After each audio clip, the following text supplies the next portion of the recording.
What is up, guys? Today we got TonaFba. He is a seven-figure seller. He's doing a mix of OA, wholesale. I just talked to him, I think, last week, and I was like, we got to have you on. So what's up, man? Thanks for being here. How's it going? Thank you for having me. Excited to be here. How's everything been going? Good. It's great. Still going. Still doing prep. So Yeah, I actually still like tired. after we talked about the prep, I'm actually almost done with my first shipment from over here. And I'm Nice. like, oh man, like this is going to save a lot of time. Like this stuff would just sit and Yeah. like collect dust for like a couple extra days, but now it's gonna go out on Monday and hopefully I beat some people in.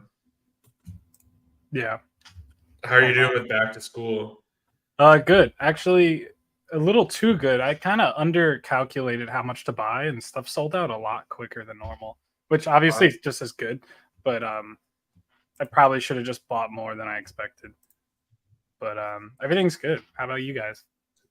Yeah, it's going pretty good. I didn't really go that hard in like to back to school. I'm kind of just doing like a different route where Yeah. it's just kind of stuff that sells all the time and just take advantage of like the extra volume that's on Amazon. Um, but yeah, for I was kind of like almost afraid to buy backpacks and stuff like that. I had a bunch of safety claims from like other ones. I'm Yeah. like, I don't want to get stuck holding the bag on these. Yeah. I think I had a backpack listing. I'm sure like everyone's on it, but it it was an adult backpack, and they hit me with like a child policy complaint, and I had like 10 people that were on the listing that I like knew about, like some like buddies that I just like network with, and I'll share leads occasionally with like close people. And I'm like, did this happen to your accounts? And they all said yes, and they like took down the listing. And I'm like, let's all just make a case and just like complain, because it was an adult backpack getting hit with a child policy complaint. So I was like, this makes no sense. And like a week later, they actually just put it back up. So I don't know if it was people just everyone mass complaining, but I had like 200 in stock at one point. So I was like freaking out a bit. That's wild. I can't get rid of one. I still have a safety claim one and I just can't. I keep like complaining to Seller Central and it's just sitting there. And then I have like this other weird one where it was like a high price alert and they basically killed it. They had no suggested price for it. It Yeah, I was don't get like the that. suggested price is $0 or it's like no research. So I was like, they're like, oh, sorry, we can't do anything. So I remove all the inventory, and then they were just like, it's still sitting on my account that it's like a high price era, and they won't remove it. That's strange. But the listing actually is listed now. Someone's on it, but I'm afraid to send them in because I'm going to end up in the same In the same boat. Yeah. situation. Yeah, So I don't get the suggested price errors where like I have a clothing listing, and I think it's like a $50 sale price or $55 sale price, and it's like, oh, your price is too high, and they deactivate it. And I'm looking at the like the buy box, and it's like 54, and I'm like, how is 55 a high price? Like it's crazy. I don't get it. It's so stupid sometimes. It's been rough. I've lost a lot of buy boxes like last 2 weeks. It's been terrible. Like I went pretty deep on something and like the normal like test by 10, 20, 30, 50, then it's like, all right, here we go. And then the buy box, like literally as soon as it gets to FBA, goes dark. Yeah, And I was like, shit. yeah, it happens. It's part of the business, sadly. Yeah. You want to give everyone a little background, kind of how you got started, Yeah, kind of what you're doing now, kind of thing? yeah, for sure. So, pretty much how I got started with Amazon was from a friend of mine. He's also like a big like retail arbitrage guy. His name's Arbitrage Addicts on like Instagram and Twitter. Um, he actually lives locally to me, and we know people through mutual friends. And I always saw him like posting shipment pages, like all the Excel boxes and stuff like that. He put some And pretty big box pictures. yeah, he does a lot of in-house prep because we're both in Jersey. So it's like you save a lot of money hiring in-house workers and stuff like that. So I always saw him posting like 80 boxes of like whatever. I'm like, what are you doing? And I used to sell shoes, and like I used to do sneaker botting and all that kind of stuff, and PS5s and like GPUs, kind of like how Michaela did it too. I came from like that kind of world, and I was kind of getting just like tired of like the whole botting setup because there was a little bit of investments for like botting and all that kind of stuff. And some of the releases you can actually lose money on if you like invest too hard. So I asked him, I'm like, what are you even doing? And he's like, oh, I'm selling on Amazon. I'm like, can you give me like a little bit of like background on how you do it? And he has like a leads group. So he kind of gave me a free trial and like I learned a little bit from there. And then he basically just said, start researching like on YouTube, watch a bunch of videos and pretty much just absorb as much content and like literally become a sponge is what I like saying. Just watch podcasts, watch like YouTube videos, stuff like that. And I probably did that for like, I'm not even kidding, like 3-4 months. I kind of quit video games. I stopped listening to music in the car. I started listening to a lot of content. And I made my account after like a good 3-4 months of researching. And I'm like, you know what, let me try this out. And I tested it out. The first month, I probably tested it out with a lot of my shoe inventory that was just sitting at home from botting. And it was more like Jordan lows, mids, stuff like that. And the stuff sold really quick. And those ranks were still pretty high. So I was like, you know what? Let me like actually try, learning how to source stuff like that. And once I kind of got the hang of it, I realized that the low rank stuff, if you really got a good price on like online arbitrage items, that stuff will like fly fast, especially in like FBA compared to FBM. And honestly, since then, it's been great. I'm kind of pivoting more towards wholesale, and I kind of like that model a little bit more. But I'm still doing both OA and wholesale because the OA business is still good as long as you know where to source. Yeah, no, that's awesome. And I think that's like a really big takeaway. It's like, I think a lot of people like hear it from their friend and they're like, yeah, like whatever, like that's not it. But like that's pretty crazy. You actually watched like 3 or 4 months of content. Yeah.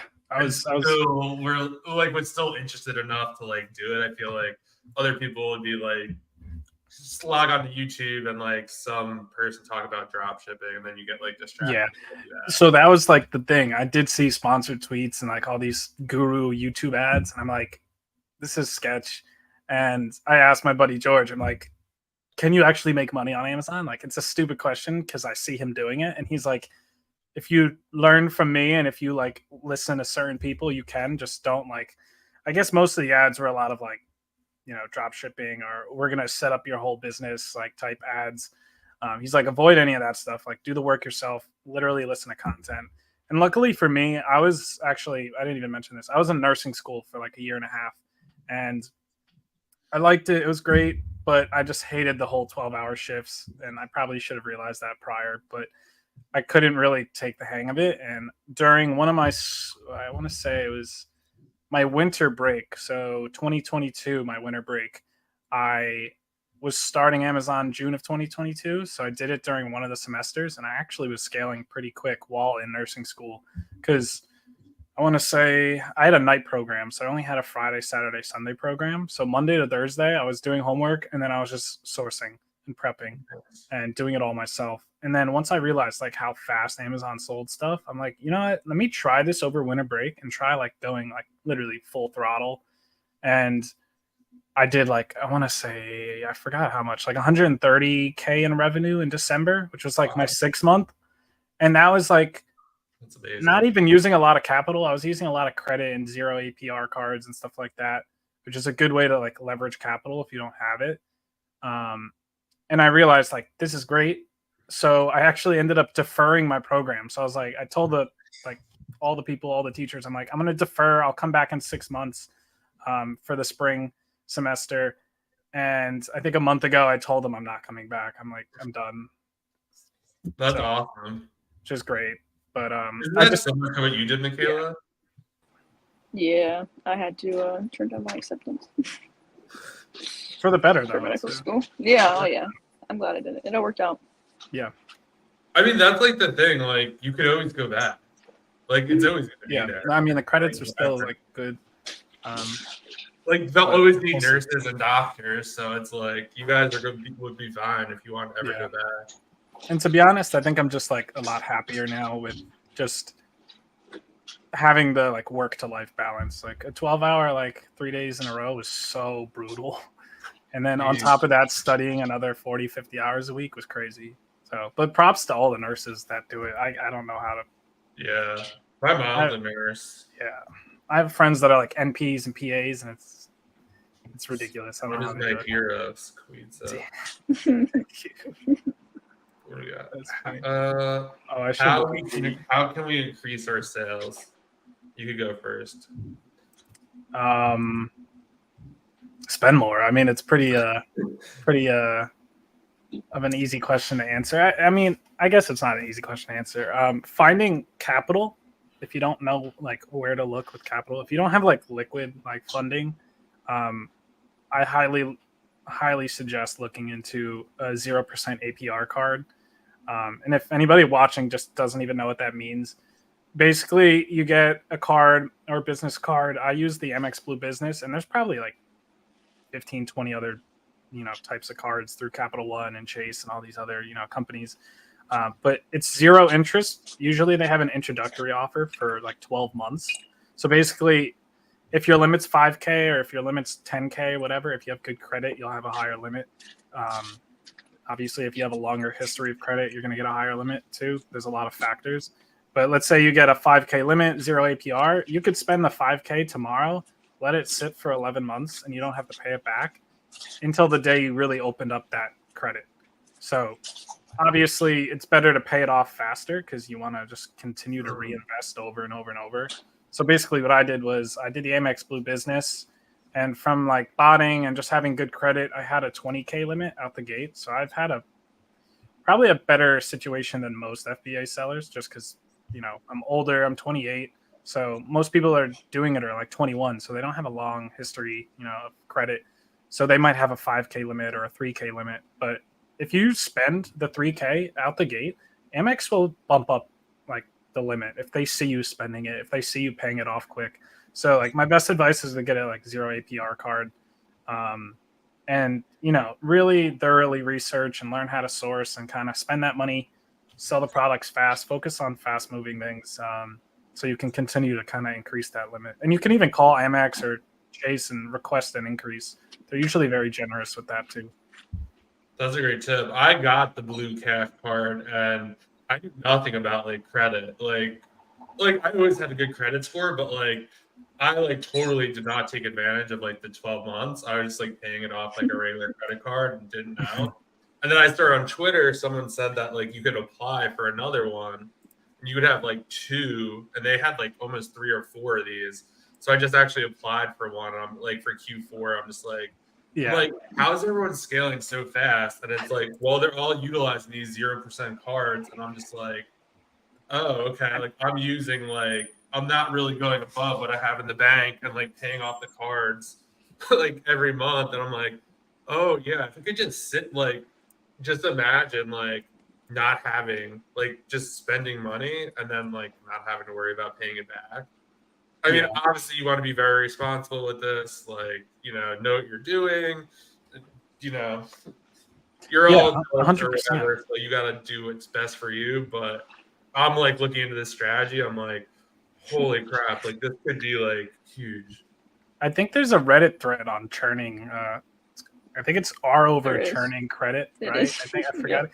And it's like a way people can like do that with credit. Obviously, definitely do your own research, but I went very deep into this rabbit hole of credit threads. And basically people do that is they'll just get like a 0 APR card and then right like up until when that one's ending. So like my Blue Business, I think I got it in September of 2022. So I'm preparing to actually apply for like a Chase 0 APR card like soon within the next month, because I'm probably not going to use my Amex Blue Business as much because of that. The 0 APR like ends. And then basically I'm going to pay it off in full right before, and then open up another card that's a 0 APR. And there's people that do that, and they just continuous. And you'll always see people flexing how many cards they have. They're probably doing that too. And it's a great way to leverage capital, honestly. It's basically are you doing it all business, or are you doing personal as well?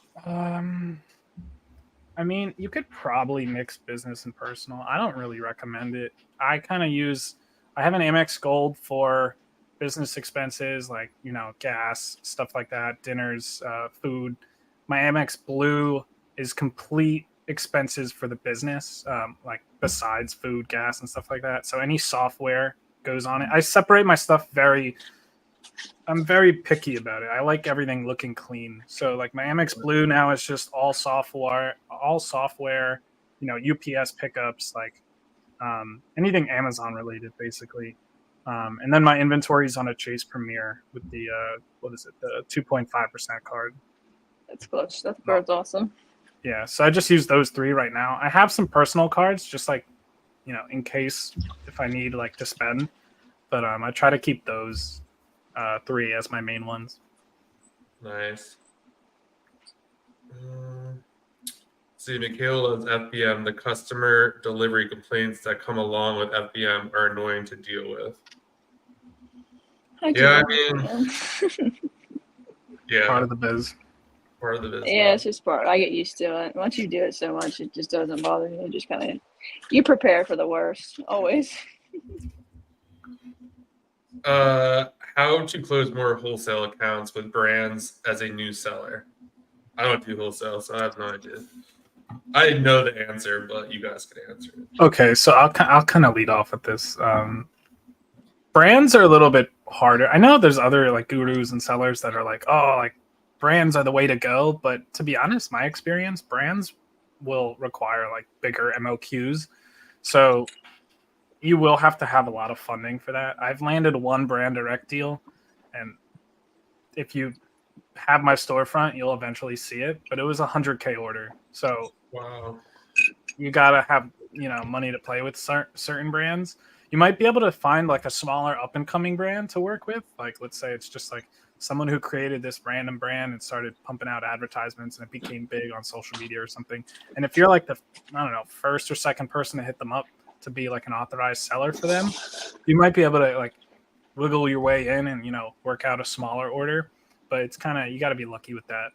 But for like brands like that are big, like just like your Procter and Gamble type brands, Johnson and Johnson type brands, you're going to be working with their mainline distributors for that. But if you work with other, semi medium sized brands, you're still going to probably end up having to pay a good amount. And it's just like practicing, like learning how to talk to them and like coming off as a professional is very important. Like, don't just call them and be like, hey, I'm an Amazon seller. You want to be like, I'm a medium sized wholesaler based out of X, Y, and Z. Our company is, this size. We have a warehouse of, this square feet. And obviously, if you don't have one, it's going to be hard because I've encountered a lot of brands that'll ask me for pictures of my warehouse. And I'm like, it's my garage, so I can't really do that. So you win some, you lose some. So it's a lot of trial and error, to be honest. And learning how to like, answer their questions properly. And I wouldn't say lie to them. Just, it's kind of hard to answer that question, but, come off. Yeah, I think there's like a key to like, you're not lying, but like if you were using a prep center, I mean, like technically, like that's your warehouse. That is it's not your warehouse, but like you're using it as your warehouse. So exactly. Like, yeah, you kind of have a warehouse. I remember talking, I forgot who it was, but they were doing all wholesale to prep, and they're like, yeah, like we have like 3 or 4 warehouses, and they just had 4 prep centers. In different states, and they're like, well, we're in the Midwest, we're here, we're there. And they're like, we just do like deals in the Midwest and go to that prep center. Deals here and go to that prep center. And I was like, they're not lying. I mean, you're not lying. You're also serving hundreds of millions of customers too. You just do it on e-commerce platforms. So, I mean, if they ask you about Amazon, I don't lie to them. Like, you kind of just want to make them feel stupid for asking the question. Like, of course I sell on Amazon. Why wouldn't I? But I like to say that I do sell business to business or like to local vendors. And obviously if they ask for proof, like you got to provide proof, but it really comes down to the niche you're working in. And, if you have a Shopify site, use that as leverage. Say you sell on Shopify, give them your website. If you don't have one, build one. You can use like Wix or WordPress to build one. Or you can just pay someone on Upwork or Online Jobs to do that. But I think lying is a very bad way of, making that connection with the distributor right out the gate. If they ask you about Amazon, just say like, of course, why wouldn't I? They're going to do like 750 billion in revenue. Why wouldn't you? like this year, which is insane. Yeah, someone also I interviewed Holden Hustles. He's on Instagram like last year, and he was saying that like when he talked to wholesalers, he would be like, "Yeah, we saw on Amazon like after COVID, we had to shut everything down, so like we needed an online marketplace. Like Yeah. we never want to be in that situation again. So yeah, we do." Yeah. And like he said, that works like really well. Yeah. They're like, "Oh yeah, that is kind of smart because like you don't want to have to shut down your whole business." And like, Yeah. I was like, never thought about that. You want to have a good logical answer for them, and you could say like, "Oh, we plan to distribute on Walmart or whatever." I usually just say e-commerce. I don't even bring up the word Amazon. I'll just say I'm an e-commerce distributor, or local distributor. You don't tell them any more information than what they really need. So like, Yeah. I don't Only if lie they to them, but like, I don't say explicitly like, "Hey, I'm an Amazon seller." But if they do ask me, then obviously I say yes. I kind of just like dance around it by saying like, we do business to business distribution and like e-commerce. But I don't have any brand direct accounts, so I honestly can't give too great of advice for brand direct. I technically have one, but I don't order from them anymore, so I'm not going to consider them. Nice. Business credit cards do not report utilization to your credit. That is correct. That's why you use business credit, not personal. Yeah, that's why I kind of try to stay away from personal. I used to use a lot of personal cards for botting, and my credit would drop like 50 points because I would spend like 20 grand on Yeezys. But I loved like all the Capital One points for travel and stuff like that. So ever since then, I've switched to business for everything. I feel like too, like if you're not like I just moved, like I'm not buying a house anytime soon. Like I feel like credit's only really good like if you're trying to get like a loan or something like that. Obviously, if you want to open more cards or get like a traditional loan, but like this is not advice to like go tank your credit card, but or your score. But like if you don't like need it, like I know some sellers who like we're gonna buy a house and they have to go to like all cash and like they're like this sucks. But they got the loan from the bank and it's like And I'll kind of share my experience. I was trying to buy a place recently, and I've been going through the process with like a mortgage lender. And for those that are like just starting out and getting into the e-commerce and doing like their own self-employment business, when you try to purchase a place, they're going to ask for all your like financials, especially if you're self-employed. They want to see that you're obviously making money. So like in my experience, I wasn't paying myself.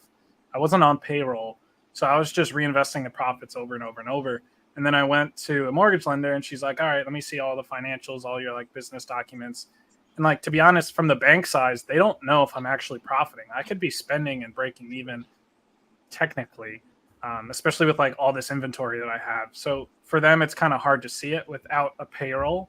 So eventually, I think this year, probably in the next month or so, I'm going to move into like a payroll system. Like I know there's Gusto, there's ADP, there's Squarespace. I think Squarespace is the best for like a small e-commerce. It's kind of cheap. I think it's like $35 a month.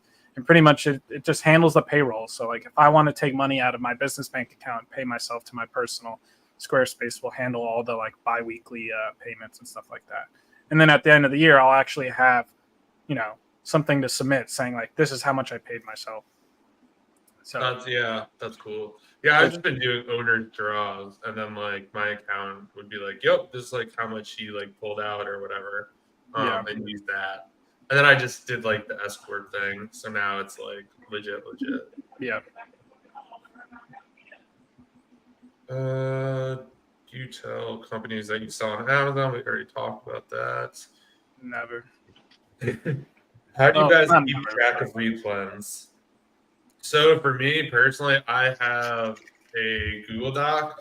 So I have my main Google Doc that has like everything I buy. And then there's like a separate tab that's just for replens. It's just more so it's like top of mind.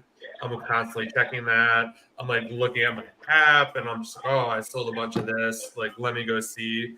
And in that replen sheet, I put the date I last ordered it and how much I ordered. This way, it's like top of mind. Like if you go to Amazon, it's like you have 0 in stock. But if I ordered, it's like at the prep center or like in transit. So I don't want to order that again. So that's kind of what's worked for me. Before I didn't have that tab, and it was just this constant like going to Seller Central, you know, trying to sort by like inactive, active, and kind of all that kind of stuff. But I've tried Seller Board, which I like. But kind of like the recommendations, what they recommend you to like send in is like bonkers. Yeah. Um, Yes. but I like kind of like that spreadsheet. That's something I look at every morning, and it's just easy to be like, oh, okay, like I forgot about that. Like, oh, I saw like every morning I'll like check to see what's sold or like what's pending the other day. And be like, oh man, I sold like 10 of those. Like, okay, like when did I order last? Like, and it's also good if you keep track of like when you last ordered it, how long it's kind of like taking to like cycle like to the prep center to Amazon, because if it's taking a month, like you got to order a month ahead of time. Yeah. So that's kind of how I do it. Probably not the best, most sophisticated way, but it's been working for me. Yeah. Yeah, And you said Amazon word, has Joe. the tab too that kind of, it's not the best, but it does tell you like you should send more out. So if like you're brand new, you can use that. But if not, I'd use like Seller Board. Yeah. And I if use you're it really in a if you're Google Sheet really too. scaling, if you're really scaling, there's a software called SoStocked that is like super in depth on it. And I actually posted a YouTube video on SoStocked, I think. But you can actually put in like your lead times. You can put in, if it's like a seasonal product, you could tell the software like we expect a 20% increase from this date to this date, and it'll account for it. And it's like very in depth. It's a little expensive, but if you're like eventually like getting to the point where you want to scale up to a warehouse and you don't have like a very good software for that, so Stocked is very good for that. But most people, I think, should just use like their own report or have a VA check it for them, or just use Seller Board. And just, I think checking every few days honestly is the best. The manual like look at it. Yeah, I agree. And yeah, too, like, what do you have you ever looked like when you click on the SKU, it brings up the individual page and like kind of what's going on with that. And then Amazon usually has like recommended like send this many in. I don't know. Do you think that's accurate? I've like looked at it a couple times and I'm Nah, like, this is it, ridiculous. You're saying send 0, but like I've sold like 30 of these in the last 7 days. Like, do I they don't know what think it's stock is perfect. pending or something that I can't see, or it's just like I don't know. I don't think it's a very up to date. Like, I don't think they work on that side of the software, to be Yeah. honest, because No. I don't look at it that much. I'd rather look at Seller Board, honestly, or just manually look through my listings. Like, if I know I'm selling 100 in a day, I'm buying more. I'm like, going back and looking at my distributor and seeing if they can like purchase more for me. But it's not the best, to be honest. But if you're not working with like Seller Board or some sort of software, that's probably all you have to use, which kind of stinks. But having a Google Doc like you guys use is probably best. Yeah, just cross Yeah, reference it. and no need to like complicate it, especially when you're like starting out. Like, put as much money as you can into Yeah. like product and not really software and like Yeah, all and that. I don't think Amazon really accounts for like seasonal type products. I don't think they're really like reading that demand. Yeah. I think that like obviously the best way is, so I've been on listings that like I'm following like, okay, this is how many you sold in 30 days, this is how many you sold in 90. And then like you kind of go by that and you just like you're kind of like gut. You could just be like, okay, Yeah. like this is how much is really happening and this is how much isn't happening. And there's been like times where like I think you just have to like anytime. So I think that's important too. Like before you replan, like recheck the listing. Like make sure like there's not like 10 times as many sellers on it. Like make sure the price is still stable, because there's definitely like a lot that changes. Like Yeah. I've definitely been on listings where everything's the same and then it must hit a leads list. So then like my order is not good because like there's now 10 more people on it and the buy box rotation is just less. And it's like, damn, but like you don't see it until it happens. Yeah. There's no perfect software, so I think looking at things manually is always going to be best. Agree. Do you guys play around with coupons or business discounts for some of your products? I definitely use coupons, promo codes, discounted gift cards. I don't know, anything that will lower the price, really. What about you guys? I don't really use coupons now, obviously, with wholesale, True. but I just buy obviously in bulk. Or if there's like a liquidation or whatever, like they're just getting rid of their old inventory, then obviously you can snag stuff at a discount. But it's kind of hard. There's not like a universal coupon or whatever. I wish there were. If you know of one, let me know. Yeah, I mean, for OA, everybody knows it's like the same. You know, Rakuten or Capital One Extension will find codes for you. What else? Cashback credit cards like Capital One Spark, Chase Premier is probably the highest. I think PayPal has a high credit card that's like 2.5% now. Yeah. But yeah, with wholesale, it's just if you buy more, you can kind of get a lower cost. It really just depends on your supplier. I know some people that'll do like group buys. I actually did like a 10K order with someone that I know today. So we did 20K and he gave us the like take all price, which is great. But if you only bought half, it might be 10 cents more per unit. So it's, if you just do a take all price, that 10 cents, I think we bought like 3,000 units each. So it saves a lot. It's what, 300 bucks? Yeah. Something like that. My math's good. So it really just depends on your supplier. I think group buys are a good way of getting a discount. Asking for free shipping is a great way of getting a discount because that's factored into it. And if you work with local suppliers, most of the time they'll just be like, all right, we'll do free shipping because it's not that expensive. Right, especially if they have a truck, they're just going to be like, all right. They're making a lot of money too. So it's like they'll do it for you. We use it more for business, multiple employees and vendors, but it's great for invoice management and payroll vendors. Tips on finding first wholesaler. Google. Just literally just search wholesalers in your area. Work locally first. See if you can find any near you. I think a lot of people tend to try like everywhere at first, and then they're like, oh, I found someone, and then they get the shipping costs, and then that eats into their margin, and then they kind of like, get discouraged, and they're like, like I thought I found good stuff, and then I wasted all this time doing it. So I think working locally is always the best way to start. Not saying like I'm in Jersey, I'm sure I could find someone on the West Coast that can, supply it at a good price. And you can work with like a West Coast prep center to get the shipping costs down if that works. But finding your first wholesaler, just Google local wholesalers in your area, stick to a niche maybe you're more, interested in or something more of, and just work from there and just start calling people. Build a big Excel list of like suppliers in your area and then just call them all up.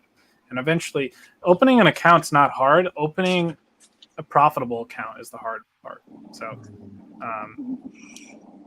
yeah. That's my best advice. Accounts are easy. It's just the catalogs are the hard part. And just because it's not profitable up front doesn't mean it won't be in the future. So true.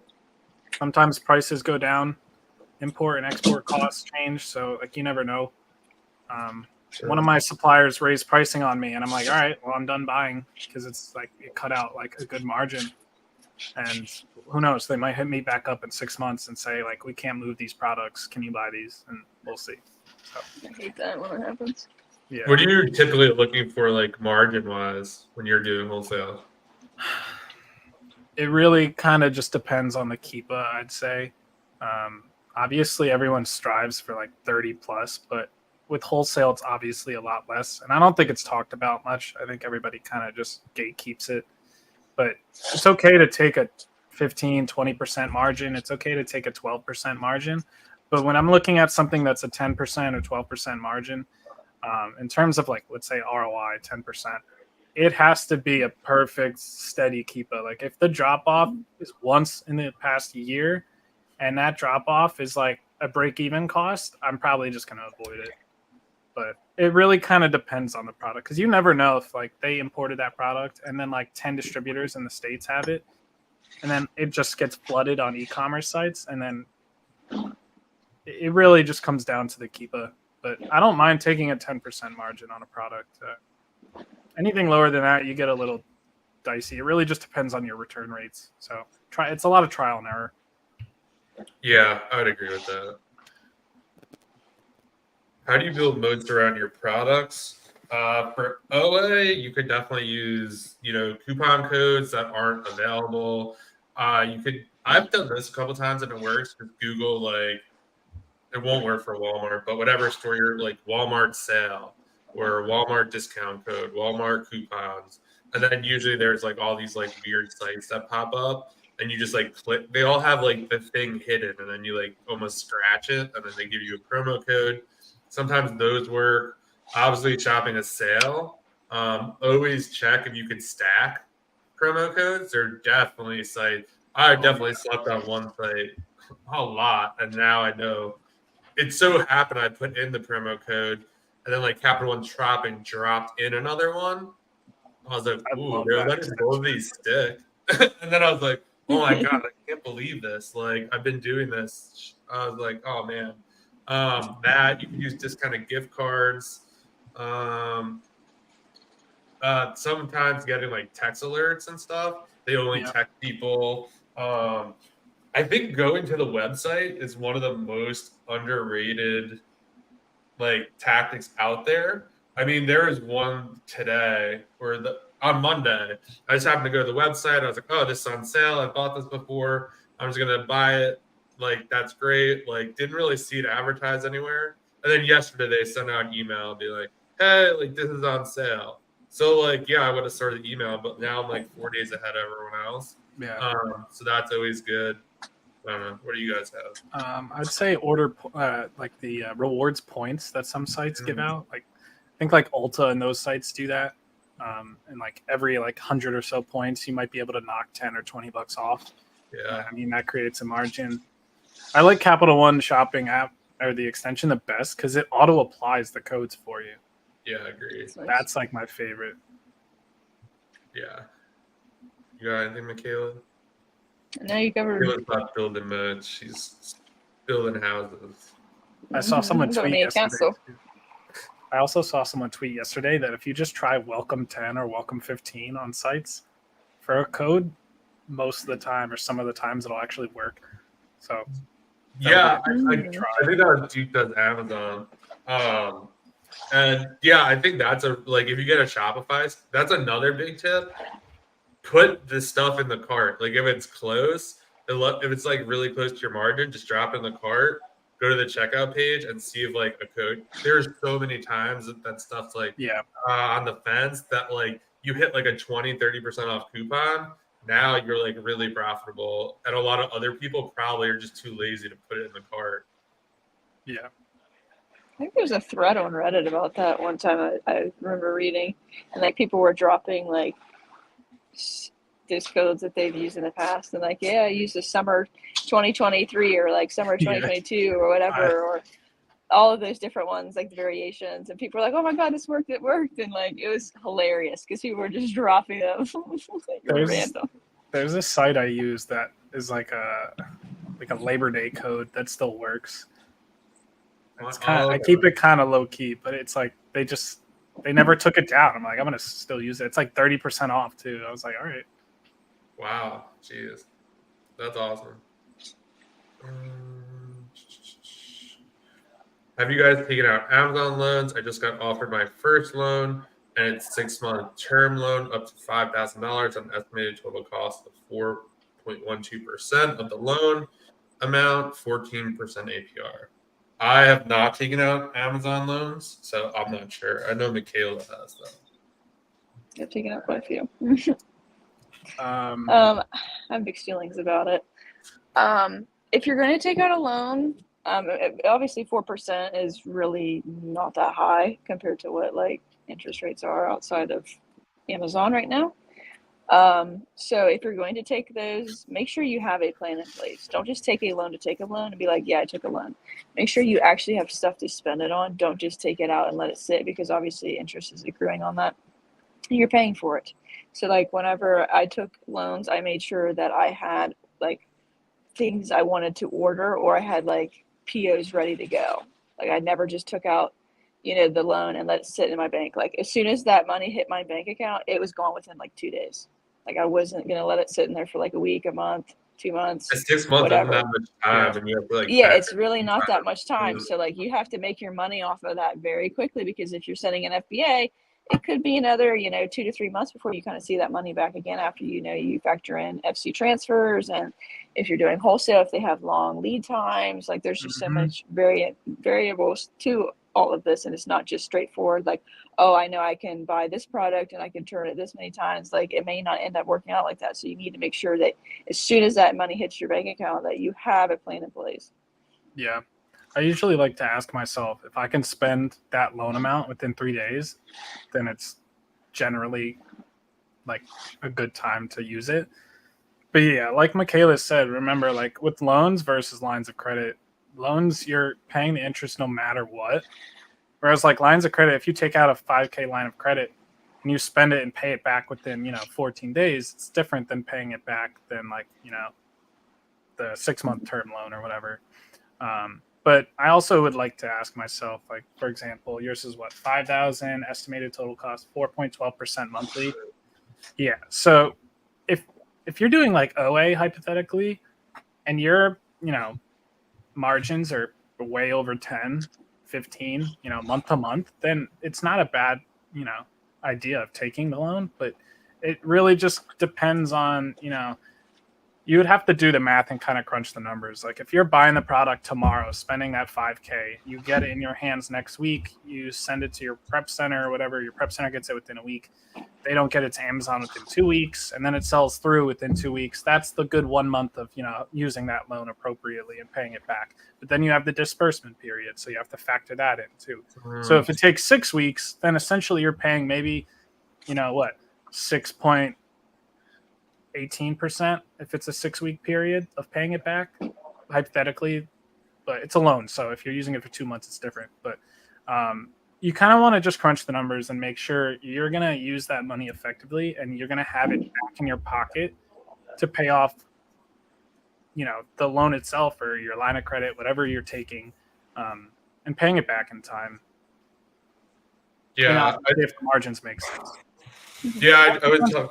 A really big seller does like millions. They were saying that they took one in Q4 and that it was great, but then like in like come January, February, when Amazon was like sucking that money out, it like basically like smothered the business, and it was like really, they had to like stop spending and just kind of like let it all kind of play out. Yeah, I think I would spend your money first, like I'm gonna call it your free money, like your actual capital, like the cash that you brought on, plus like 0% APR stuff. Start with that first, max that out as much as you can, and if you have no other options, then you go. So like for me, I had horrible credit because I was just out of school. I had no loans other than my student loan. I didn't have a job, so I didn't have any bills.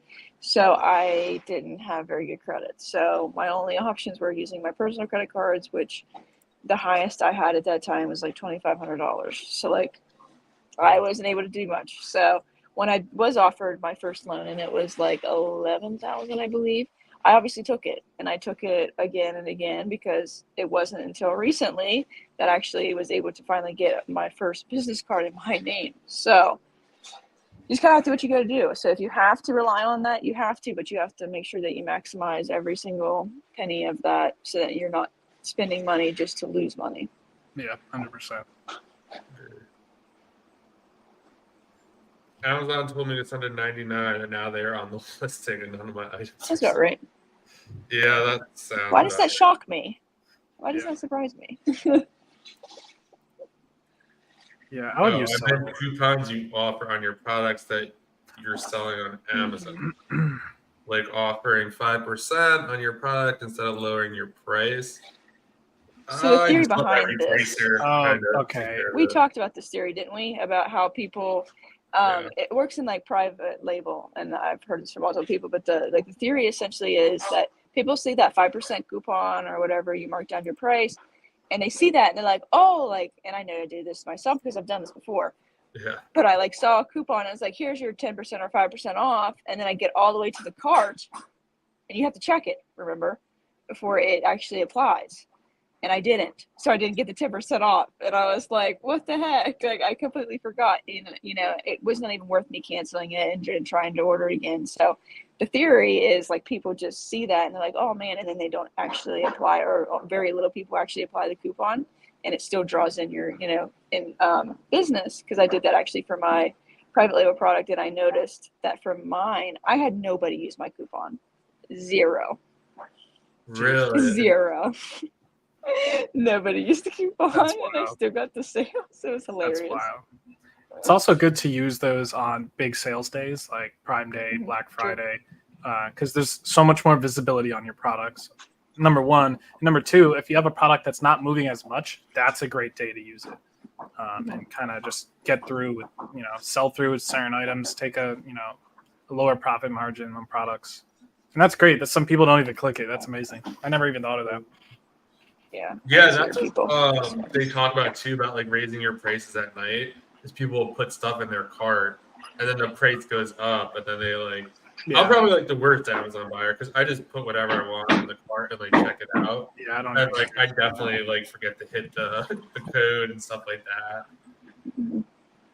Yeah, it's funny because my mom will buy stuff on Amazon, and she's like very like frugal when she's like spends, and she'll like put in like, I don't know, like Advil in the cart, and it's like $12, and then she'll like buy it 3 days later, and it's like 15, and she's like, "Why is this even happening?" I'm like, "You just don't even understand how Amazon works." And I'm trying to explain it that it's changing. She's just like, "I don't know what this means." I'm like, "Just buy it when you see it." I was gonna say buy it when Or you make a can. Keepa account and then check and use the price watcher. But Yeah, it's so funny now, like buying some of my own stuff. Like, yeah, I hardly buy anything for myself. It's always like for the business. It's like a camera, it's a mic, or whatever it happens to be. But it's always just like, ooh, I wonder if this was ever cheaper. And you're like looking, you're like, nah, this is a Yeah. good price. Like you're Yeah. analyzing like you're gonna buy it for your business. yeah. How often have you got 40 plus ROI on a wholesale lead? For me, I've had, I want to say like 2 SKUs that were over 40%. But when I bought them, they were 20-ish at the time. It was a beauty product. And all the other sellers kind of sold through real fast. And I had a good amount in stock, and I started seeing a lot of sales. I'm like, you know what, let me price it higher.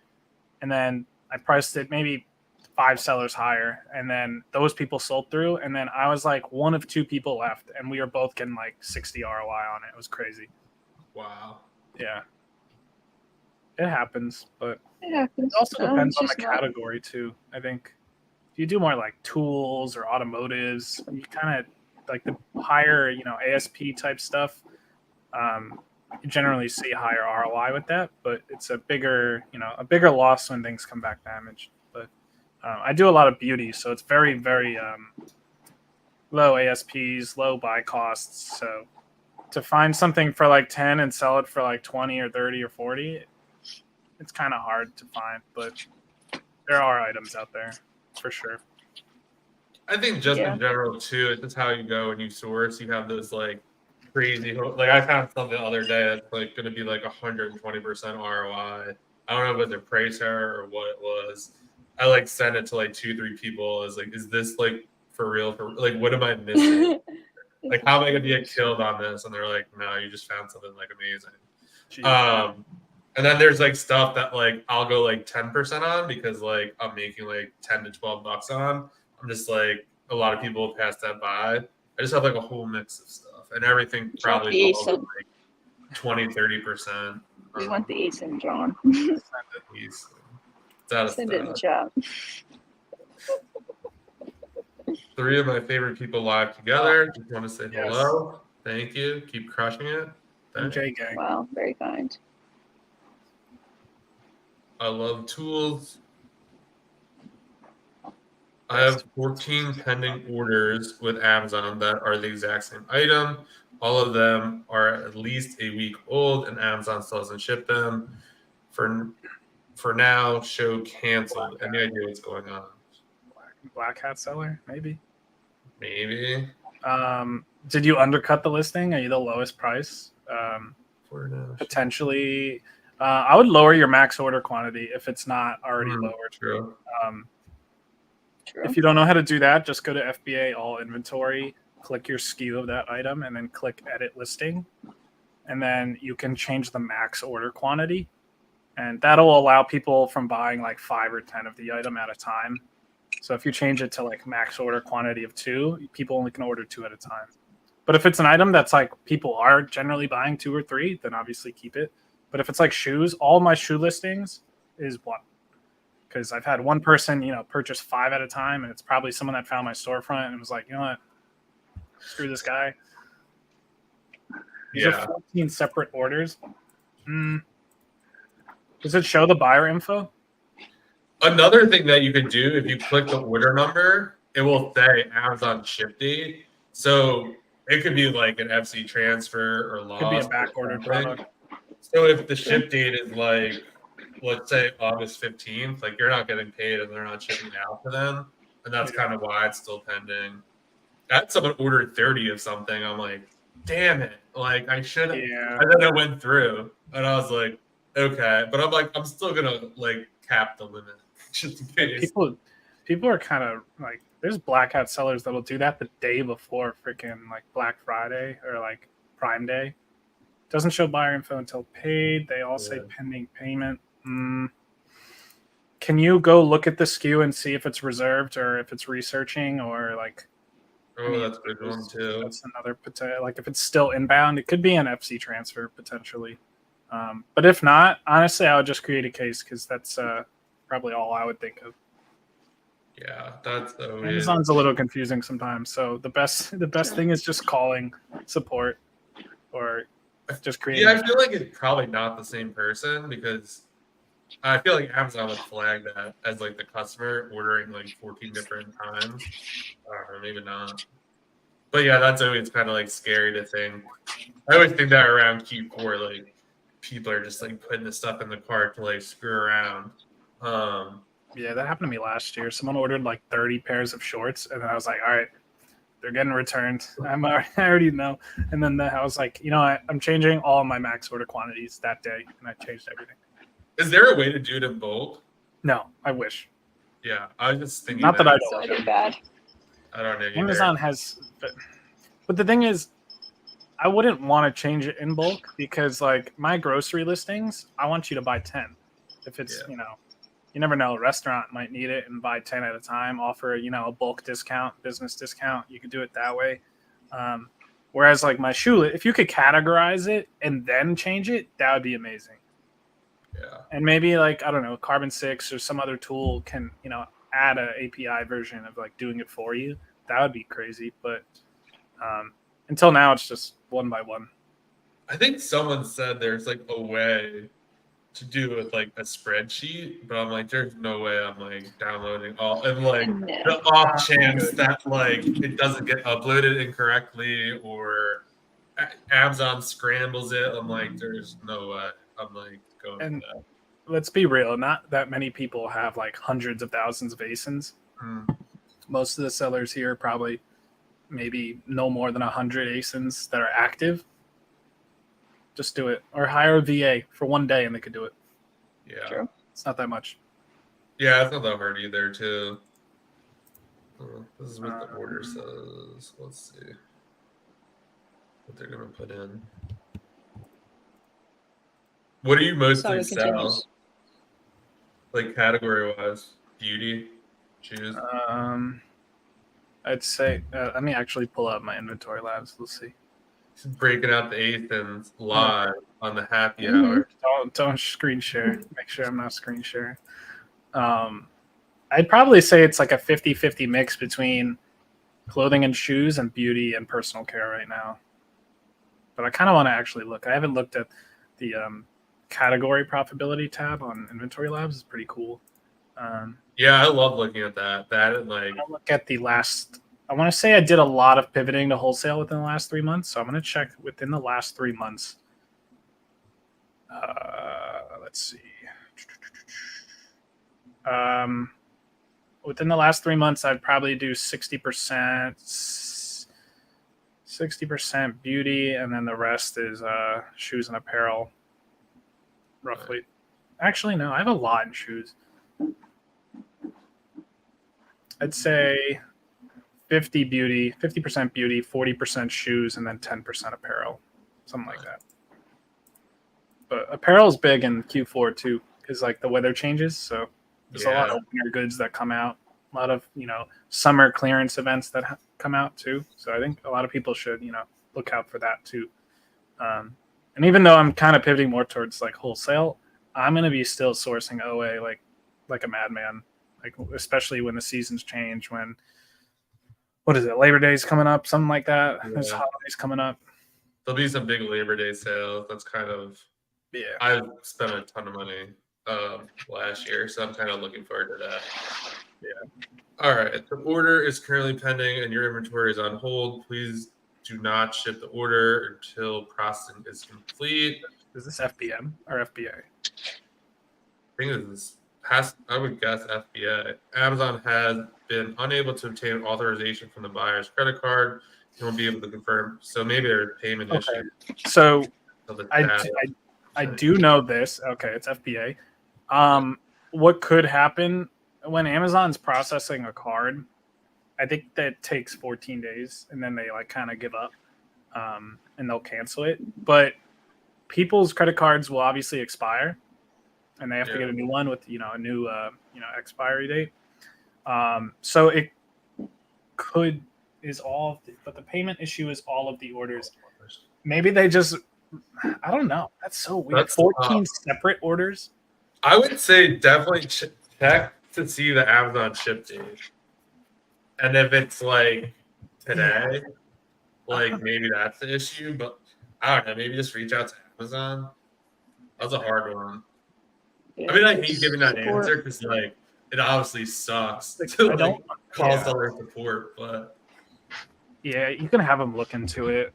They're probably not going to do it, but it's worth a shot. It could be maybe another seller that's messing with you, but I don't like saying that because it could just be Amazon just being stupid sometimes. yeah, I mean, that's definitely. But 14 times, I don't get it. Is someone just like trying over and over and over? It's like it could be maybe it's like a glitch in Seller Essential or something. I don't know. I feel like that's always the worst when everyone's like freaking out or and then Amazon like 4 days later is like, oh yeah, sorry, it was a glitch. And you're just like, what? It was the glitch. Sorry. Yeah. Seller Essential, no. Is that Seller Essential? No worries.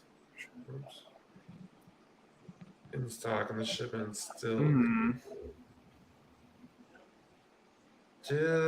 Yeah, I don't know. I'd probably reach out to seller support and kind of just be like, maybe it was an error on receiving, something like that. They checked it in and it wasn't available, or there's probably so many errors that can occur on the Amazon side of things. So I don't know a straightforward answer, but almost all have sold. I guess that, I don't know. I would just have, create a case and have them look into it. Yeah. Do you guys use a service or VA for reconciling shipments? I just kind of do it myself. And then I use Riverbend Consultant to kind of like clean up whatever like I missed. And they kind of submit cases.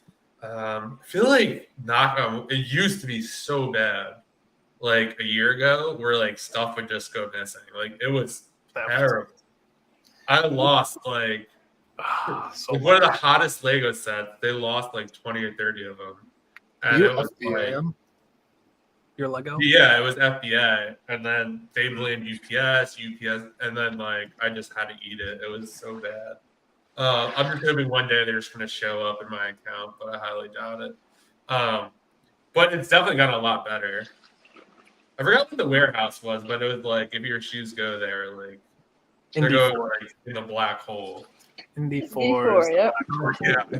Although I never really had issues. I think I've had one lost shipment there.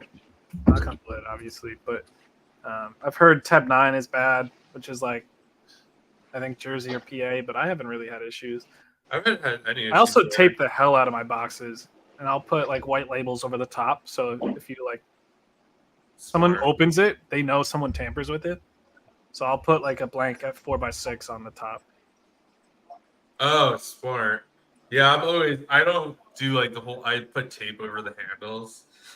I'm like, I Oh, I don't don't even like. use handle boxes. I think all of them have them. I use What do you use U-Haul. then? I do U-Haul XLs Oh, okay. because they're like moving boxes, but they don't have the like. I think like Home Depot has the handles, like those. Lowe's has handles, but Yeah, U-Haul XLs, I think there's a specific kind that doesn't have handles, so I like those the best. yeah, that makes And they're sense. cheap. U-Haul's like I think U-Haul is the cheapest. less than $3 a box. I pay like Yeah, 305 just to ship it. they'll I'll buy like deliver for free 100 at a time. too if you want delivery, which is awesome. Yeah. I think you have to spend $100, but even so. I mean, if you have a truck and you're local to a U-Haul, you can get it for like 280 Yeah, let's see. for an XL box. Pre-Prime Day Amazon this year. I think I missed quantity per shipment rate was like 20 to 25% inaccurate qualities. Oh yeah, I forgot they did that. Yeah. They That implemented that recently, and I had so many shipments from prior that I wasn't like 100% accurate on, and then I saw it, I was like, oh no. yeah, that's always tough too because it's like, I don't know. If I'm packing the boxes, like I know it's all there. Like Yeah, I'm not shorting 10, but like there's no way. Like I'm sorry, like it's just not happening. But yeah, I think that was their way almost around um like giving refunds for stuff that they that was lose. They're like, oh no, you screwed it up. Like we didn't lose it. It's yeah, like a really creative way to do it. yeah.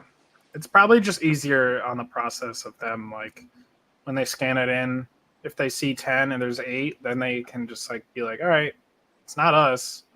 It's either theft or you, and then it adds it to your metrics. But he said 20 to 25% inaccurate quantities. We're at 2 to 3% now post Prime. It wasn't my error. It was Amazon. Or it was UPS stealing your shit. That is true. UPS is very, very annoying with fraud. I've had so many shoes stolen. Like, Really? yeah.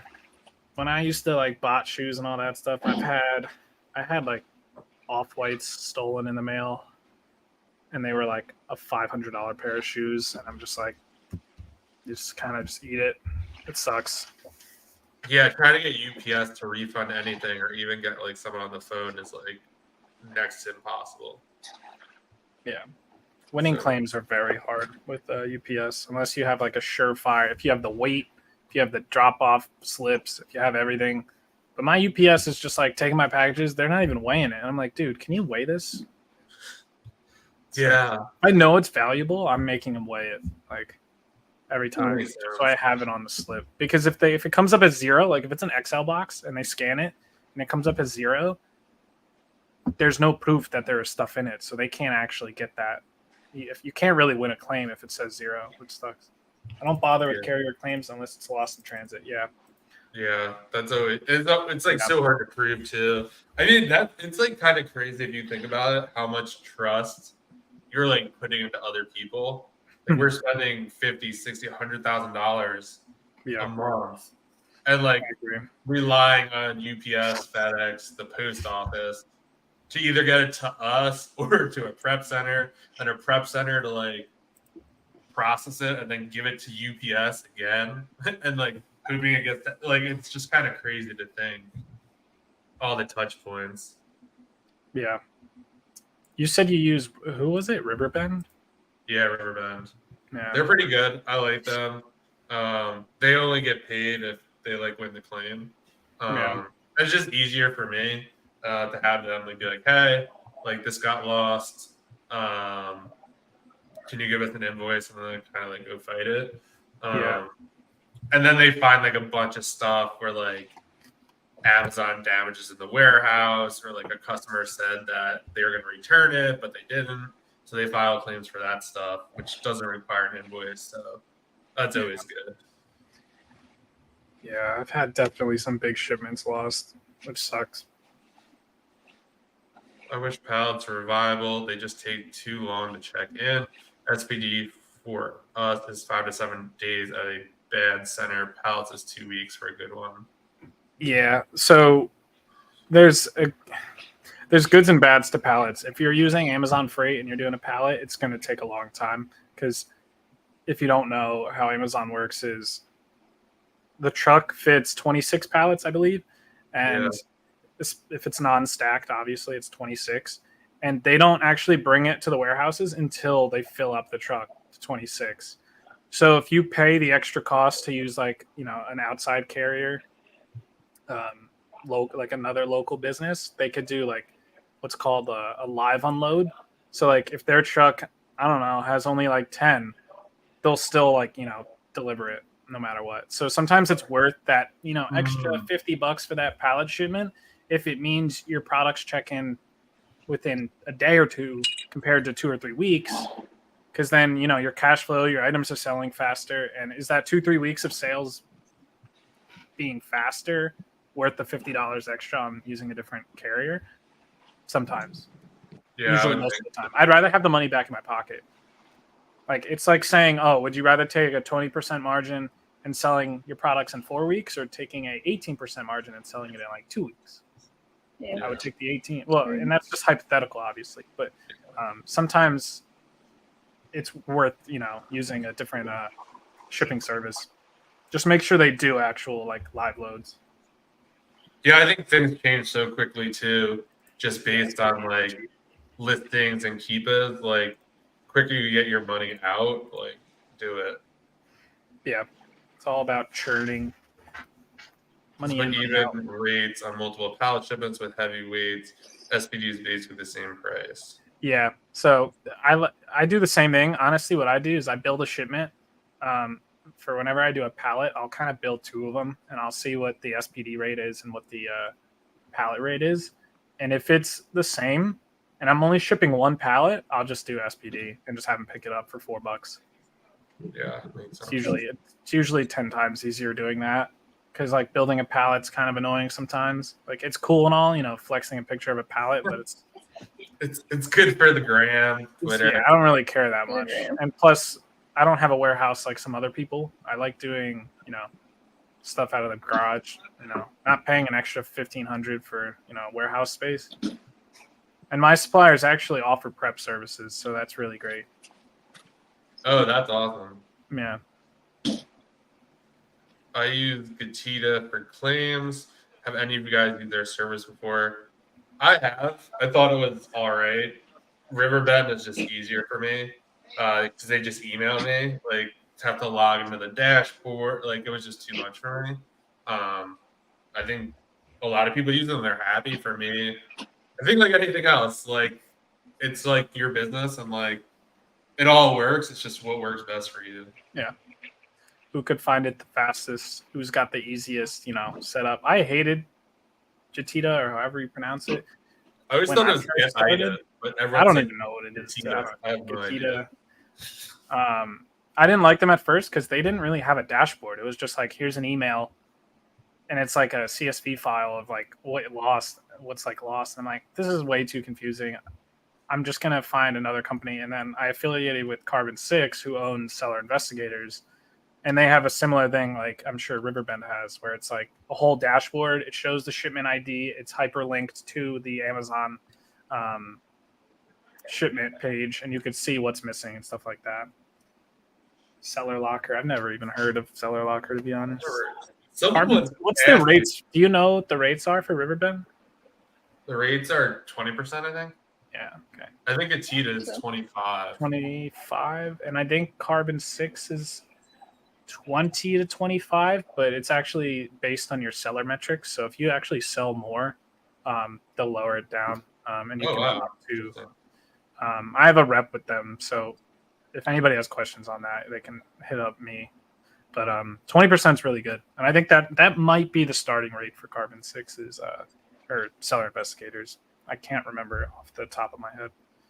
Yeah, it's always like one of those things where people are like, "Oh, you could just train a VA to do it." It's like, no, you could, but like you have to find a VA, like you have to train that VA. You gotta give them your or your email service, like your passwords, and yeah. Then they gotta find the invoice from the specific website. Like it's obviously delegation is great, but that's one task. I just spend 3 hours of my time once a month or once every other month and just bang it out in one day. Yeah, I'm kind of like thinking like a lot about that too. It's like the less you kind of like the bigger your business gets, and like as you get virtual assistants and like outsource to a prep center, and like things just get more complicated. Like, do they get better? Sometimes, right? Like, Yeah. I think I said this to you the other day. I was like, I've never had anything get lost that was delivered to me. Like anytime I've like ordered a product, like never got lost. Maybe you get short one or two. Nothing like with a prep center where it's like, oh, we didn't get a UPS, like where'd it go, kind of thing. Yeah.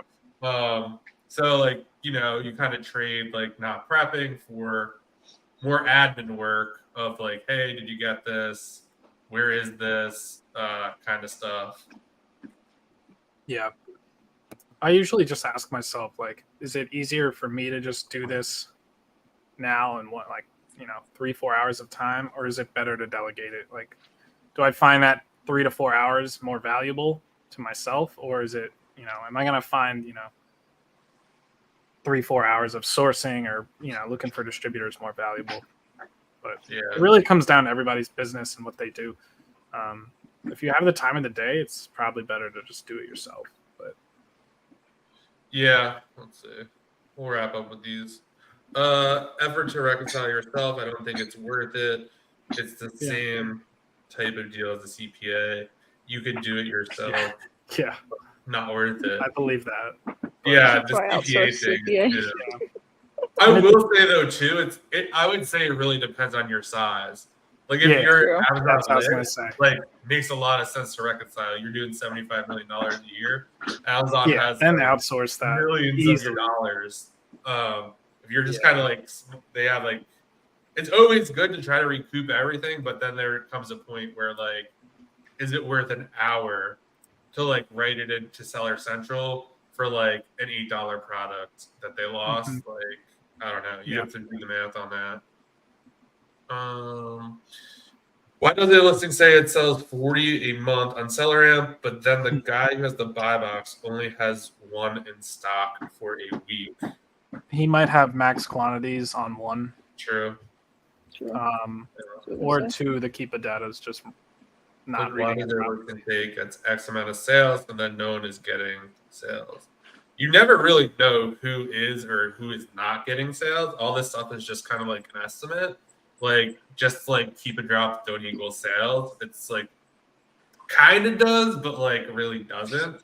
And just like something that SellerAmp says it sells 40, like it could sell 80, it could sell 100, it could sell 200. It just there's a wholesale lead too that I sold. It said 200 times a month on Seller Month, and then on SellerAmp, and then I sold 200 in a week. So, like you said, it all depends too on like seasonality. Like, there's probably a lot of sunscreens that like are through the roof, but like it takes come December, they're not going to have like their correct estimates. I just like, I don't know. We're big fans of test buying. Test buy, see how it goes. Test buy again, and then like if it goes well, see how many you think you could sell, and then kind of do that. Yeah, and Keepa also will interpret your max quantity changing. So if you sent in 100 and then change your max quantity to 1, it thinks you sold 99, and it tells SellerAmp that. True. I like to look at Amazon's estimate of sales. If you search the product, it comes up a lot. It is almost always an underestimate. I think most of these tools underestimate because, like, if they were overestimated, a lot of people get mad. Yeah. Always. So, and it looks better for the tool to be like, hey, like you said, it only sell 40, but I sold 40 this week. Then, hey, you said it would sell 200, and I'm stuck with 140. Like, it's just not a good look. Yeah. Is it possible for me to try Seller Investigators if I'm currently with Getita? I have both right now. They don't cross list anything, so yeah, you can do it. How do you do that then? Like you just have two user permissions, and since I'm affiliated with Seller Investigators, I use them, but I have both open. So if I ever see Jatita or whatever, find stuff that they aren't picking up, I'll relay the info to their team and I'll be like, hey, like look into these, see if your software can like get improved or pick up on these shipments and stuff like that. Nice. Oops. I think that is all the questions. Thanks for being here, man. It's great. Yeah, Where can people find you? Yeah, these things fly. So it's almost 30 an hour and 20. Jesus. That's great. No, I had a great time doing this. I'm on Twitter a lot. Everything is TonaFba. I'd probably say I'm on Twitter the most. Instagram, I'll occasionally post stuff in my sales and just like other threads and stuff like that. And then on top of that, I have a free Discord too, so feel free to join that. I think it's got like 1,500 members now, so just kind of helping out people that are just starting and learning to get by the nitty gritty of Amazon ungating, all that kind of stuff. So, and yeah, that's pretty much that. Thank you. Yeah, no, thanks for being here. We will see you guys next week. Have a good weekend. See ya. Thanks again, Tona. Yeah. Thank you guys.